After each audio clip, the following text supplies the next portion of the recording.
Hello from trail and welcome back to another video. Obviously I'm filming this in a hotel room straight from trail. I'm walking the length of Britain from Jogle to Land's End, and my current location is somewhere within that borderlands of Scotland to England, roughly about a day, maybe 2 days from crossing into England. I've currently completed probably somewhere around 500 miles. But as you can see in the title, I want to talk about foot care and foot health on trail. I have by no means absolutely mastered it to the point where I will never have a single blister, but I do think that makes me quite experienced and knowledgeable about all the things that I've learned, all the things that I kind of acquired over time, and all the things that I'm doing now and that allow me to continue walking without any pain, any issues after initial blister mania. I'm going to talk about the trifecta of foot health. Number one being shoes, number two being the socks that go around your foot and are kind of the in-between layer, and number three being the foot care. So the time and effort that you put into any type of hot spot, blisters, etc., that will probably inevitably come up as you walk. We believe that the three of these items will make or break your foot health as you continue walking. Historically, I've always struggled with a lot of blisters and still do, even in normal everyday shoes. I think it has to do with the way my feet are or my toes are kind of lined up and over each other. However, because of that, I've had to forcibly learn how to take care of them and how to take care of blisters. So let's go into it. If you follow me, if you've watched any of my prior videos, you know that I'm a big advocate of trail runners over traditional hiking boots on a long distance trails, and that is for two main reasons. I do love a good hiking boots, don't get me wrong. I think they have their place and time, and a trail is not it. Number one for that is that they are quite heavy, and I think if you do such long distances, you deserve something a little bit lighter, a little bit more agile on your feet to kind of carry you forward. The second reason, which is probably more importantly for me, is if you are 3 months on a trail, there's almost no way around getting your feet wet. Traditional hiking boots, if maintained well, will keep out the wet for probably longer than a trail runner will. However, once a hiking boot does get wet, it takes, in my experience, forever to dry off.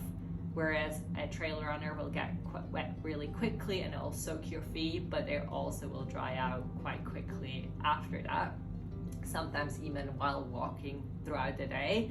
And personally, I think that is very advantageous if you have rain days and sun days. This is just my personal preference.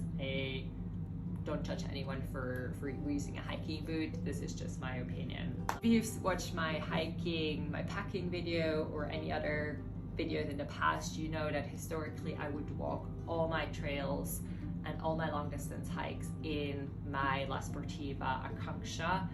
I've went through multiple pairs of this shoe. I think it's phenomenal. It's very sturdy. It's very light.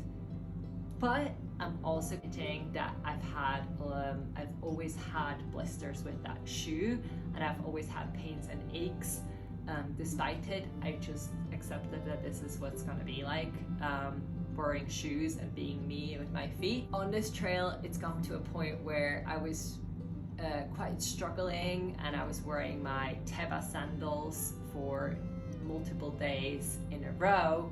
So one of the judgment calls I made was to call my partner and have her ship my ultra trail runners on trail a little bit earlier than I had anticipated. I've bought my very first pair a few weeks ago, actually with the intention to wearing them on my Jogle, and then last minute decided against bringing a brand new shoe that I've not really tested much on a trail on such a massive adventure to such a remote area as the Highlands. So I went with my very known and kind of comfort item of a shoe. And in hindsight, I think I had to go through this experience of pain, blister, and then kind of swapping into this shoe to understand how much of a game changer a Ultra trail runner is. This video is not sponsored. I would love for Ultra to sponsor me, but it's not. I currently have a Lone Peak 7. I've not had any of the prior versions. I've heard a lot of things about how much better they were. I cannot compare because this is the first pair I ever bought, and I will continue to buy them until anything drastically changes. But so far they've really done everything that I would have expected and maybe even more, and I absolutely love them. One of the things when considering buying a shoe for a multi-day hike, whether it's 3 months or a week, is that your feet will swell up, your toes will look like little sausages, at least in my case, that's a thing. So thinking about buying them at least a number bigger than what you would historically, I think that is a trick that served me really, really well and allow my toes to kind of have enough space to do their swelling thing inside. Right now my Ultras are really, really wet because I just did 3 days of absolute bog and drain, so I'm currently drying them out. We have shoe and then we have the sock, and I think the combination between the two of them is absolutely critical. As with the shoe, obviously this is my personal experience and my preference, but my recommendation will always be try, explore, go out, really like put them through the ringer before making a change. And also don't be afraid to make a change if it doesn't work. Like, I admit very, very freely that I probably should have taken these shoes from the very beginning, but I had to learn my lesson. I think the same applies to socks.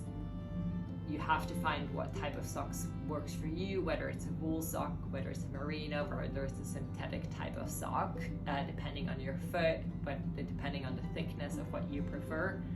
For me, again, because of my constellation of toes, I have always and will continue to always wear a liner toe sock. So that is a sock that kind of separates the individual toesies and kind of prevents the blistering between toes. It's served me really, really well. This is probably my 11th pair of toe socks. I usually wear the brand Injinji because they make them really, really thinly. And then I pair this with a thin hiking sock. I work Falke. I've worn Falke from day one. They've always served me really well. They've lasted extremely, really, really, really, really long. So I've just gotten a new pair before coming here. So the other one's definitely done like thousands of miles before being retired. 2 pairs of thin socks plus the swelling of your feet kind of really warrants the need to buy a big enough shoe to fit in and still be really, really, really comfortable. If you do not love the idea of a double sock because it requires you to have like 2 pairs to dry out, but you still want a toe sock, I also have the Inchinchi toe sock that is a little bit thicker and basically a big hiking sock but with a toe.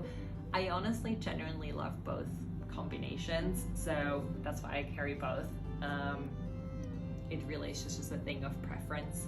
While shoes and socks are literally a make or break, I'm pretty convinced that most people will have some sort of a hot spot or a blister at any point in their experience.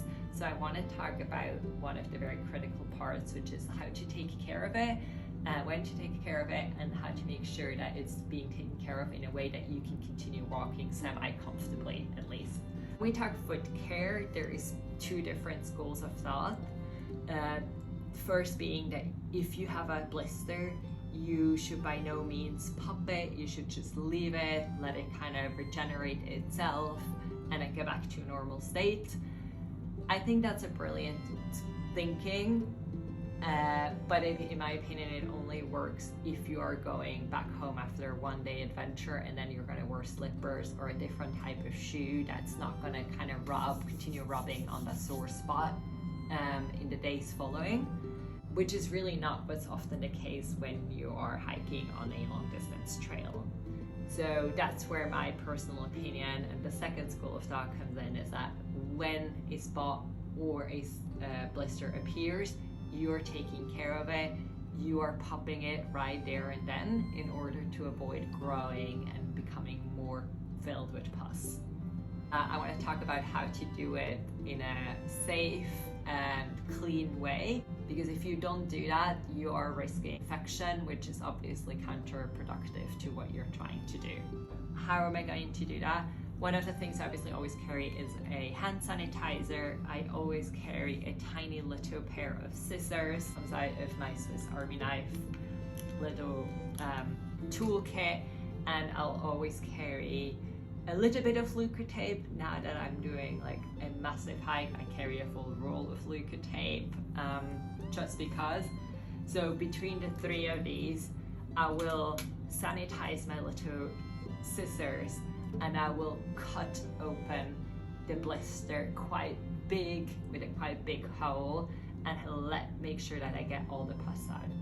It's not going to be comfortable, it's going to be disgusting, and it's going to be painful. In my personal experience, this is what is the only thing that works. Some people will do a little needle and just plop it in and out and get the pus out. However, in my experience, it's always, if I don't cut in a big enough hole, it will regrow quite quickly and refill the blister the next day, and you're just ending in a continuous circle of draining, refilling, draining, refilling, which for me, again, if I do a 3-month hike, it just doesn't work. Once I've cut a little hole and I let all the thing out, usually what ends up happening is just a white little extra skin. So we'll try to make sure to cut the skin off quite generously around the blister in order for the raw flesh to be exposed.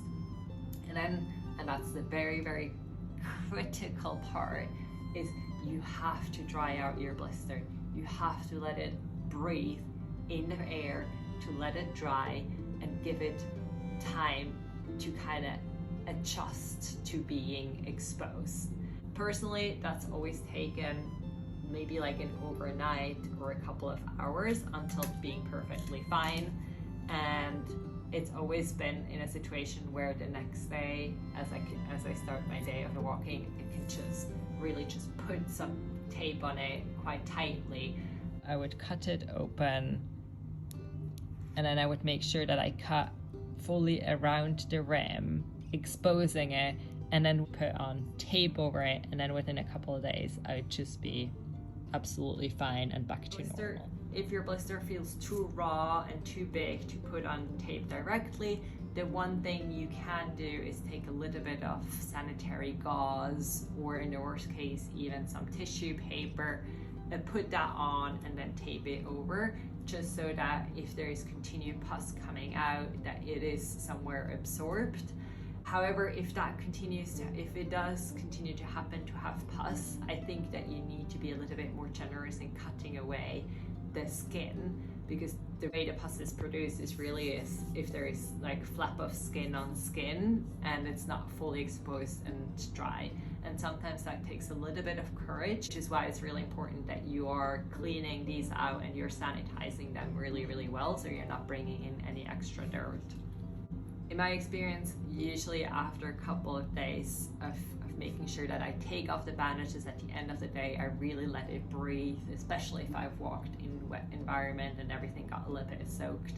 I let it dry out overnight in the camp, and then the next morning I retape it from scratch. With this system and this methodology, I've really just been able to manage all my blisters without severe pain, without massive consequences, and all of them have bounced back. And for me, it's taken the first 2 weeks with struggling, figuring it out, kind of making sure I maintain everything really, really well. And now I'm at a point where I don't actually have any new blisters. My old ones are not bothering me anymore. They might look still terrible, but they're not at all painful or bothersome. So they are just there, and I will occasionally check on them, cut away some of the dry skin, especially if some dirt tangled under it, which will happen if you walk through the mud for multiple hours a day. But for the most part, I'll just take care and make sure that they are the way they are. If your feet get really, really dirty in the evenings, make sure you clean them, whether it's just with some wipe or some water.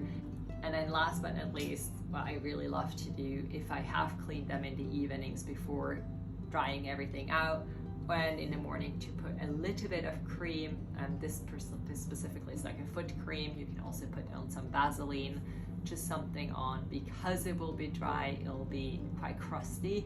Make sure that it's still well enough hydrated to regenerate the skin, to grow over as quickly as possible. So give it a little bit of a kick in the butt with some cream, with some ointment, with some sort of hydration for your foot.